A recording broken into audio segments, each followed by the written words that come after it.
दोस्तों, इस वीडियो में हम 3 स्टॉक्स का डिस्कशन करते हैं जिसमें कि लास्ट वीक में बहुत ज्यादा हलचल मची रही थी। तो हम देखेंगे क्या न्यूज़ चल रही थी जिसकी वजह से ये हलचल आई थी और चार्ट के माध्यम से भी तीनों स्टॉक्स का एनालिसिस करेंगे। दोस्तों, मैं ये भी बताना चाहता हूँ कि इंट्राडे और स्विंग ट्रेडिंग के लिए हमारा टेलीग्राम चैनल है, आप उसे जरूर ज्वाइन करिए, लिंक डिस्क्रिप्शन बॉक्स में है। हमारे वीडियोस केवल एजुकेशनल पर्पस के लिए होते हैं। आइए दोस्तों, अब हम इनमें चर्चा शुरू करते हैं। तो दोस्तों, नाइका ने अच्छे रिटर्न्स लोगों को दिए हैं, आप लोग को पता ही है। जो प्री आईपीओ इन्वेस्टर्स थे वो अब नाइका में अपने शेयर्स को सेल कर सकते हैं। तो जो उनका लॉक इन पीरियड था वो खत्म हो गया है। तो अब इन्होंने 12% ऑफ द शेयर होल्डर्स यहाँ पे देखिए सिटिंग ऑन 100x रिटर्न्स। तो ये वो नहीं है प्री आईपीओ, मतलब जिसने काफी साल पहले पैसे लगाए हुए हैं जब नाइका पहले कंपनी थी, या एंजल इन्वेस्टर्स और उन सब की बात हो रही है। तो यहाँ पे दोस्तों ये चीज अब सही रही है कि अच्छे रिटर्न्स उन्होंने लिए हैं। और दोस्तों, अगर मैं देखूंगा तो एंड्रयू हॉलैंड जी एक है, इकोनॉमिक टाइम्स पे वो बता रहे हैं कि हमें इन्वेस्ट करना चाहिए कि नहीं करना चाहिए। तो एक बार देख लेते हैं इनका क्या कहना है।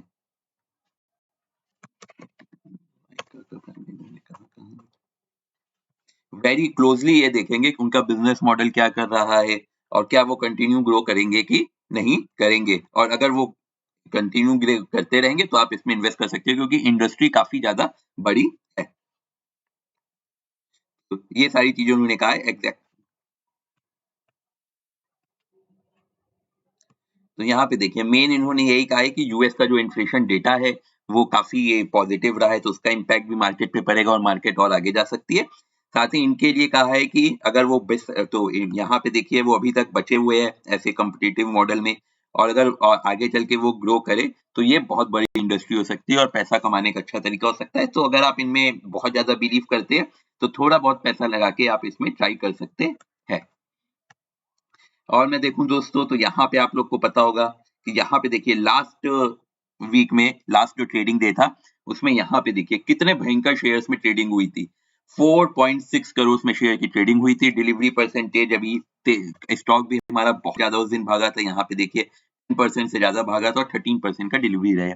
डिलीवरी परसेंटेज हालांकि मुझे थोड़ा सा लो लग रहा है और रिस्क फैक्टर भी ठीक ठाक है 21। साथ ही दोस्तों बीच में यहाँ पे आप देखेंगे लाइट हाउस इंडिया और दो इंडिविजुअल इन्वेस्टर्स में अपने स्टेक को नाइका में बेचा था।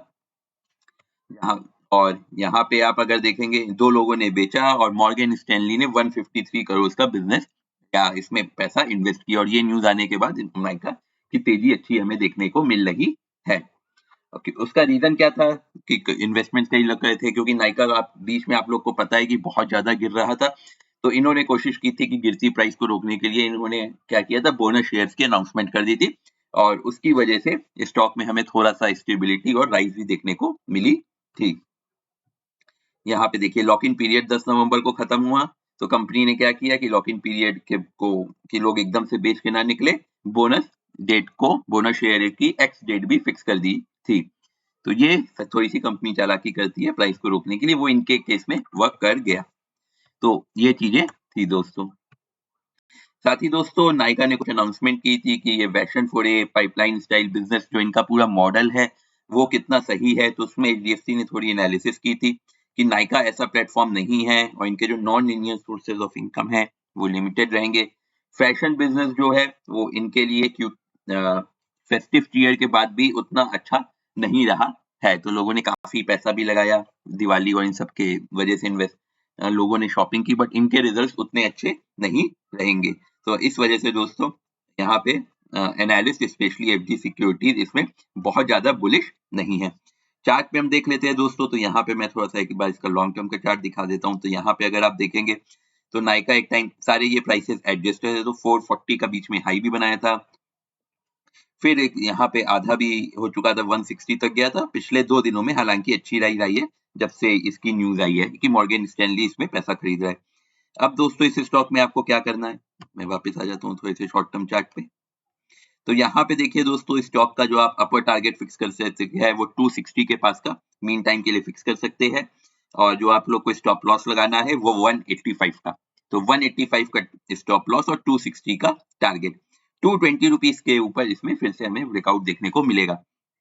और यहाँ पे देखिए पिछले कुछ दिनों में नाइका स्टॉक में बहुत हलचल रही है, अच्छी वॉल्यूम्स में बाइंग हो रही है, उतनी ही अच्छी वॉल्यूम्स में सेलिंग हो रही है। लास्ट 2 डेज में बहुत ही हाई वॉल्यूम्स में बाइंग हमें देखने को मिली है। आइए दोस्तों, BLS इन्फोटेक का जो मैं बात करूं तो इनके जो स्टैंड अलोन रिजल्ट्स आए थे, नील नेट प्रॉफिट लॉस कंपनी ने इसमें डिक्लेयर किया था, मतलब जितना कंपनी ने कमाया उतना ही उनका खर्चा हो गया, तो ना ही कोई प्रॉफिट हुई है और ना ही कोई लॉस हुआ है।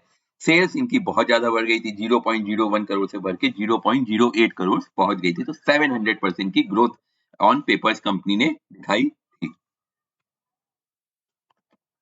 स्टॉक की मैं दोस्तों बात करूं तो रिजल्ट्स आने के बाद थोड़ा बहुत भागा था, फिर गिर गया।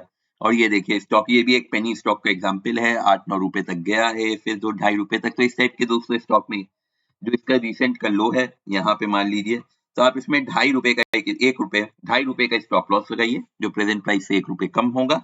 और स्टॉक जब आप इसमें यहाँ से 4.67 एक स्ट्रॉन्ग रेजिस्टेंस दिख रहा है, तो वो हमारा पहला टारगेट होगा। और अगर वहां पे उसने ब्रेक किया तो फिर हम 6.5 और 8.5 के टारगेट्स को एम करके चलेंगे।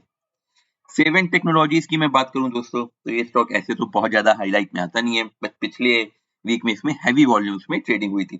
सेल्स इनकी 50% बढ़ गई थी 3.9 करोड़ तक। तो इसी वजह से दोस्तों स्टॉक में हमें अच्छी तेजी भी यहाँ देखने को मिली थी। तो यहाँ पे देखिए अब स्टॉक एक अच्छे रेजिस्टेंस के पास गया था 53, फिर वहां से थोड़ा सा वापस होके 50 पे क्लोज हुआ था। तो अब टाइप के दोस्तों इस स्टॉक में अगर आप पोजीशन बनाते हैं तो रिस्क टू रिवॉर्ड रेशियो किसी भी एंगल से हमारे फेवर में नहीं है, क्योंकि आपको जो मिनिमम स्टॉप लॉस रखना पड़ेगा वो करीब 43 रुपीज का रखना पड़ेगा, और जो टारगेट निकल के आ रहा है वो 55 या 56 का निकल के आ रहा है। तो या तो स्टॉक को आप 56 क्रॉस करने दीजिए, या बेस्ट पोजीशन इसमें तब आप बनाइए जब स्टॉक 37 के पास पहुंचे। तो मैं पर्सनली तो इस स्टॉक में अभी पोजीशन नहीं बनाऊंगा। तो ये थी दोस्तों मेरी एनालिसिस, उम्मीद है आपको वीडियो पसंद आया होगा। आप हमें लाइक और सब्सक्राइब कीजिए, सोशल मीडिया स्पेशली टेलीग्राम पे भी फॉलो करिए। वीडियो देखने के लिए बहुत बहुत शुक्रिया दोस्तों, आपका दिन शुभ हो। अपने विचारों को कमेंट सेक्शन में जरूर लिखिएगा।